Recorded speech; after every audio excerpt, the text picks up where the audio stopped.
Mga katrops, welcome back ulit sa aking channel, Sports React PH. At ngayon nga ay pag-uusapan natin ang balitang wala nga na pong natatakot ngayon sa Boston Celtics. Pag-uusapan na rin nga natin dito sa ating panibagong video, ang balitang gusto nga na po ni Derrick Rose sa Los Angeles Lakers.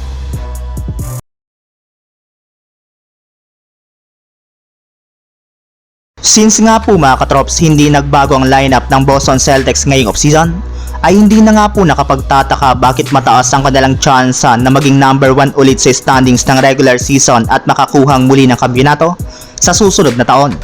Ngunit ayon nga po sa naging pahayag ng dating Celtics player at ngayon NBA analyst na si Kendrick Perkins, ibinulgar nga po nito na wala ni isa mang kupunan sa liga ang takot na harapin ang defending champions na Boston Celtics.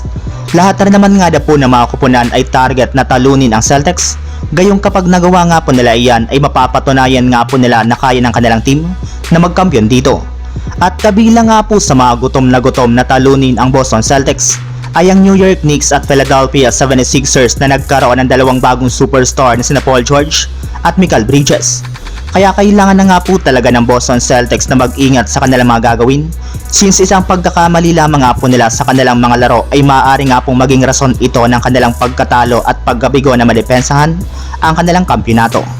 Samantala, punta naman tayo sa ating sunod na pag-uusapan sa balitang gusto nga na po ni Derrick Rose sa Los Angeles Lakers.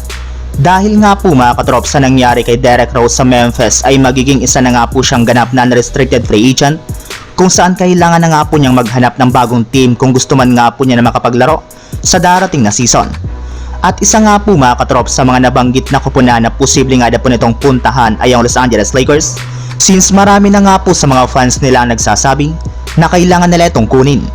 Mismong si Derrick Rose na rin naman nga po nagsabi noon sa isang interview na matagal na nga na po niyang gustong maglaro sa Lakers, since napaka-historic nga po itong kupunan sa dami ng mga malalaking pangalan sa liga na nakapaglaro na dito.